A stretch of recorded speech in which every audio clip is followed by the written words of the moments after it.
Olá, o programa Saiba Mais discute agora o direito de greve em serviços essenciais. A paralisação dos policiais militares do Espírito Santo trouxe o assunto de volta às primeiras páginas dos jornais.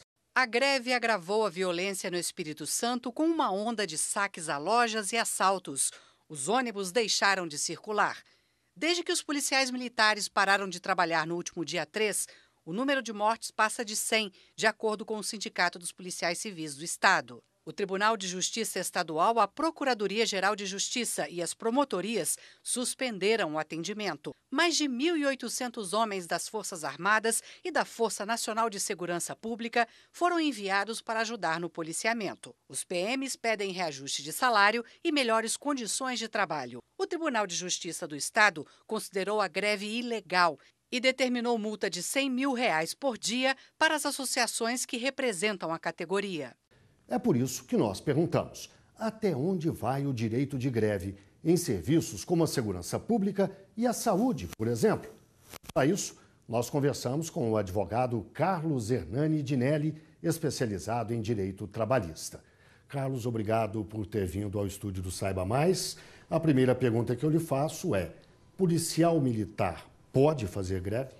As forças militares e os policiais militares, incluídos no mês, não podem fazer greve. Não existe previsão legal nem constitucional, pelo contrário, a proibição expressa na Constituição de que as forças militares façam greve, seja as forças militares federais, as forças armadas, exército, aeronáutica e marinha, seja as forças estaduais, polícia militar e bombeiro militar. Então a questão não é se é serviço essencial ou não, é porque eles são militares, por isso não podem fazer. Exatamente. Por o fato de eles serem militares, a proibição da constitucional é expressa. Então, nesse caso, não existe previsão legal ou constitucional para eles fazerem greve. Se não é uma greve, porque não pode ser chamada assim, o que é que está acontecendo no Espírito Santo neste momento? Pois é, talvez o nome técnico, por causa desse aquartelamento que eles estão fazendo, ou seja, estão se recusando a sair do quartel, talvez o nome técnico mais adequado para isso seja motim. A corporação não está obedecendo ao comando hierárquico, aos superiores hierárquicos e não está indo cumprir seu dever. O nome mais correto seria motim. Agora, motim tem previsão de punição. Tem previsão de punição. A diferença que a gente tem que levar em consideração é que as Forças Armadas, do modo geral, as polícias militares, bombeiros militares, o Exército, Aeronáutica e Marinha, eles estão numa estrutura hierárquica, cujo ápice é, no caso das Forças Armadas, o Presidente da República, e no caso dos policiais militares e bombeiros militares, o governo estadual. Essa cadeia hierárquica não pode ser quebrada. É uma questão de segurança. Você não pode ter uma força armada que tem a função constitucional de te defender que não te obedece. Então, quando essa hierarquia, quando essa cadeia hierárquica é quebrada, há punições. A legislação que rege tanto os policiais militares quanto as forças armadas prevê punições específicas para desobediência, para casos de motim, de aquartelamento. E o que pode acontecer? Eles podem, desde advertência, prisão administrativa ou prisão efetivamente, eles podem ser processados dentro do âmbito da justiça militar e podem até ser exonerados da função que eles exercem. Agora, neste caso lá do Espírito Santo, os policiais militares alegam que não estão propriamente fazendo greve. Eles não se recusaram a sair dos quartéis na versão deles. O que estaria acontecendo é que as mulheres, as pessoas das famílias desses policiais estariam bloqueando a saída dos batalhões, dos quartéis. Portanto, isso não caracterizaria o motim. Como é que o senhor enxerga isso à luz do direito? É uma situação também complicada de colocar, porque faz parte da função dos policiais militares, no caso específico, desobstruir as vias públicas. Desobstruir, organizar manifestações, desobstruir passagem, acessos e passagens. Então, diante de uma ordem do governador, que é o chefe, o último chefe das Forças Armadas, ou diante de uma ordem do superior hierárquico ali na frente, o coronel, o comandante do batalhão, eles deveriam cumprir aquela ordem e desobstruir a passagem e cumprir seu dever. Então, se esse argumento que não é o motim, no mínimo pode ter aí uma desobediência a uma ordem direta do superior hierárquico. É uma situação meio delicada, Quer dizer, em tese, esses policiais deveriam ir lá e prender as próprias mulheres, seus parentes, e impedir que elas obstruíssem a passagem. Friamente analisando, a situação é justamente essa. Elas podem ser presas e quem deveria cumprir a ordem de prisão seriam os próprios maridos, os parentes, que são policiais militares. Agora, na ausência dos policiais militares, a segurança pública, nesse caso, passa, a pedido do presidente da República, se eu não me engano, para as Forças Armadas, Exército, Marinha e Aeronáutica. É isso mesmo. Como, aliás, é o que está acontecendo. É o que está acontecendo. A situação aí fica um pouquinho... Assim, nós temos duas polícias. Nós temos a Polícia Militar e a Polícia Civil. A Polícia Militar ela é responsável pelo policiamento ostensivo.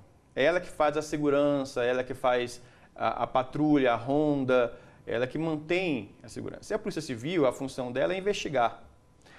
Investigar os crimes, cumprir ordem do Poder Judiciário, então ela é a Polícia Judiciária, inclusive.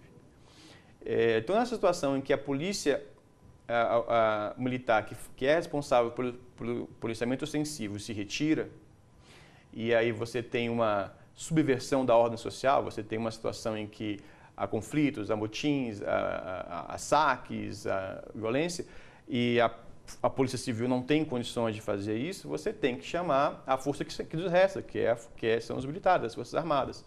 Mas, como eu falei antes, as Forças Armadas estão sob a ordem do Presidente da República, são forças federais. É necessário que o governo estadual solicite o apoio do governo federal. E aí o governo federal vai encaminhar as forças para tentar mobilizar. Nós temos, inclusive, outra força policial federal, que é a Guarda... A Força Nacional de Segurança, exatamente. Que são compostos por militares, tanto policiais quanto militares de carreira, das Forças Armadas. Então, também podem ser enviados em auxílio. Mas é um auxílio que tem que ser solicitado pelo governo estadual para o governo federal. Agora, do ponto de vista do trabalhador, do policial militar, ele não pode fazer greve porque seria motim. Como ele deve encaminhar as suas reivindicações? Porque eles alegam que estão sem reajustes há anos por uma política de contenção de gastos, uma política fiscal rígida que o Estado adotou. Como eles podem reivindicar, já que não podem fazer greve? É uma situação difícil de ter uma fórmula matemática, uma resposta matemática para isso, mas normalmente as associações, porque vamos lá, a Constituição também proíbe que os militares tenham sindicato. Então não há sindicatos de militares, sejam policiais, bombeiros ou as Forças Armadas. Então eles têm associações. Essas associações que dão voz às reivindicações dos policiais e dos militares, de modo geral. E ela tem autonomia para negociar com o governo, ela tem autonomia para negociar com as forças, com o comando, né, para tentar chegar no consenso. E como eles não podem fazer greve, o caminho deveria ser sempre pela negociação. Eventual manifestação, não há proibição de você fazer uma manifestação pacífica. Eles poderiam separar algumas horas do dia, uma manhã, para fazer manifestação e depois voltar ao trabalho. Entendeu? Para a forma de criar pressão, mas eles não podem paralisar em definitivo o trabalho. Poderiam, por exemplo, fazer operação padrão. Poderiam fazer uma operação padrão, exatamente. Poderiam diminuir o ritmo, faz as rondas com menos ostensividade, cumpre os horários certinho, não faz hora extra. Eles poderiam começar a entrar numa operação padrão, uma forma de pressionar também, demonstrar até as faltas de condições de trabalho que eles teriam. Agora, se fosse uma greve de policiais civis, a história seria diferente. Exato. Qual é exatamente a diferença? A diferença é o fato de eles serem civis e não militares. No caso deles sendo civis, eles podem fazer greve. Há previsão constitucional para isso. Se aplica a eles a lei de greve, né? Então, mas como eles são serviços essenciais, na verdade, é mais do que serviços essenciais, são serviços inadiáveis. A lei separa duas categorias, os serviços essenciais e os serviços inadiáveis. Quais são os inadiáveis, até para a gente ter um... Qualquer serviço que possa causar prejuízo imediato à população. O que enquadra? A polícia? Polícia, médico, saúde, então, geração de energia elétrica, são coisas que se você parar pode dar uma pane e pode causar um prejuízo muito maior à sociedade. Esses são serviços inadiáveis, então não pode parar de jeito nenhum. Então os policiais civis têm que cumprir uma série de requisitos, protocolos para poder fazer greve. Exatamente. Na verdade, assim, do modo geral, qualquer trabalhador civil, seja o servidor público ou o trabalhador da iniciativa privada, para ele fazer greve, ele tem que primeiro negociar. Tentar... Formalmente? Formalmente. Negociar, chama para conversa, o sindicato manda ofício para o governador ou para o empregador, vamos negociar. Se essa negociação falhar, se isso não for adiante, por assembleia, sempre por assembleia, se decide pela paralisação ou não. Em se decidindo pela paralisação, eles têm que notificar o empregador formalmente também, por escrito, ó, nós vamos entrar em greve dia tal, com no mínimo 48 horas de antecedência. No caso dos serviços essenciais, dos serviços inadiáveis, esse prazo é de 72 horas. 3 dias. 3 dias. E a comunicação não é só o empregador, é para a população também. Então, eles têm que divulgar uma nota, ó, nós vamos entrar, população, nós vamos entrar publicar em jornais. Publicar em jornal, uma nota e falar, olha, nós vamos entrar em greve a partir do dia tal. Esse aviso tem que ser noticiado. Tá? E no caso da Polícia Civil do Espírito Santo, é até bom a gente lembrar que desde esta sexta-feira, dia 10, a Polícia Civil disse ao governo do Estado que daria 14 dias para ter atendidas as suas reivindicações. Então, de certa forma, eles estariam cumprindo com a exigência. Já todo mundo avisado que em 14 dias eles podem entrar em greve. E aí forma-se uma comissão formal para negociação, recorre-se à Justiça, à Delegacia Regional do Trabalho. O que se faz exatamente? Se for empregado, na verdade, o sindicato tem as suas comissões de negociação, né? O governo ou o empregador vai indicar também aqueles que vão representá-lo nessa negociação, o 60, é tudo feito formal, normalmente se faz ata, daquela reunião para se formalizar o que foi proposto, o que não foi proposto, se apresenta propostas, contrapropostas, e você vai nessa negociação tentando chegar num consenso. Não chegando no consenso, a greve pode se iniciar. Né? Isso é o normal, cumprindo os prazos de aviso prévio. No caso dos serviços essenciais, é necessário se manter um contingente mínimo para que os serviços essenciais não parem. Existe um percentual rígido, fixo? Não. Não existe. A lei não fala. O que a lei fala é de comum acordo, empregadores e empregados vão estabelecer quanto é necessário ficar na ativa para que o serviço seja prestado. O que a gente costuma ver nas decisões judiciais, quando isso é levado ao Poder Judiciário, é se estabelecer no mínimo 30%. Já vi situações de estabelecer até um pouco mais, dependendo do caso de ônibus, já vi pedirem para ficar 40%. Mas mas a lei não estabelece, a lei não diz. É mais uma questão jurisprudencial de bom senso, razoabilidade, analisando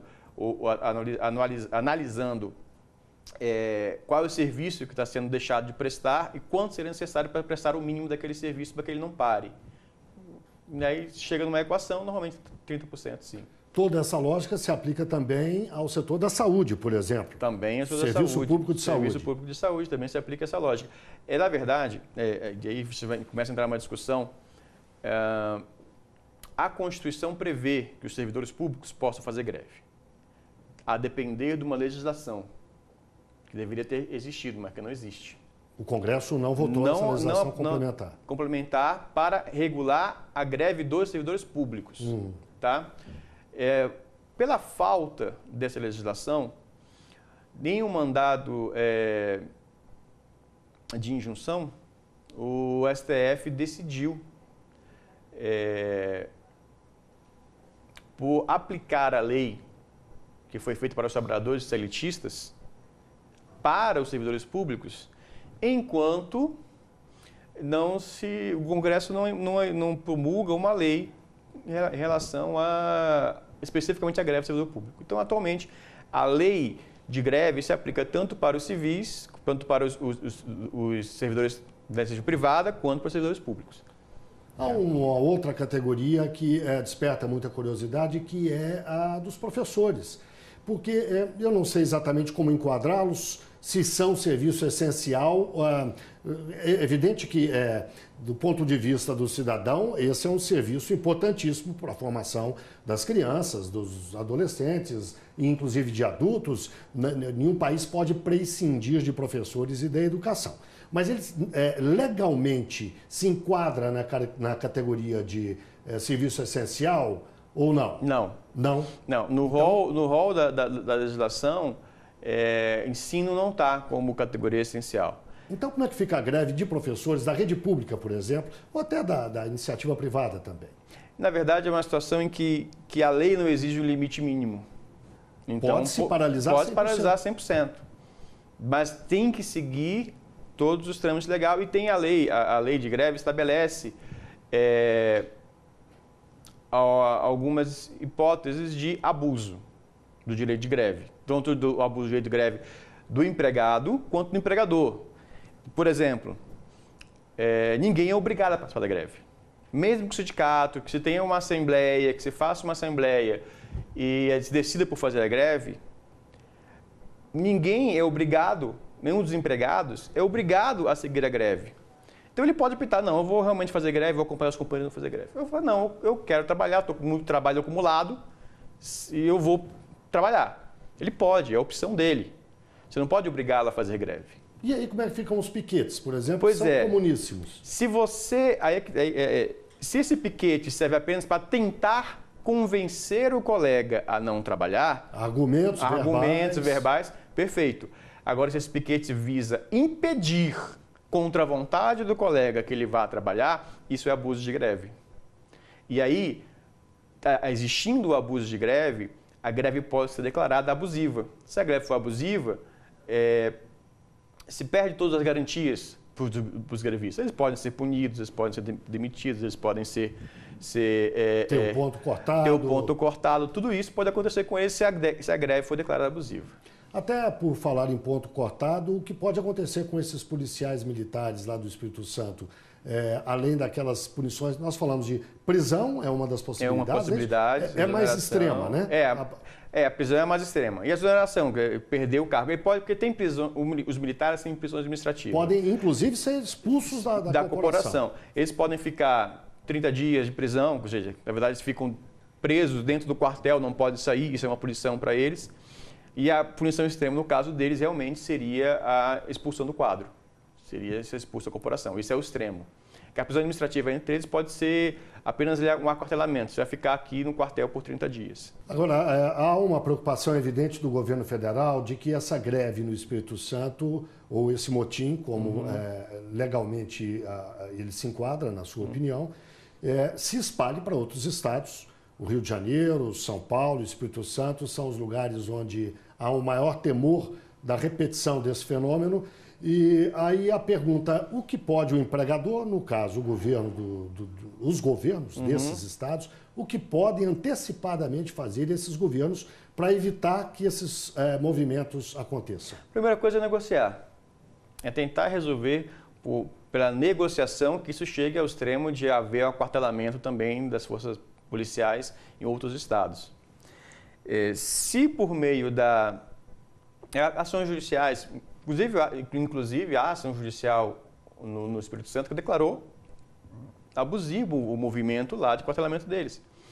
Inclusive o motivo pelo qual essas pessoas que estão ali podem ser presas.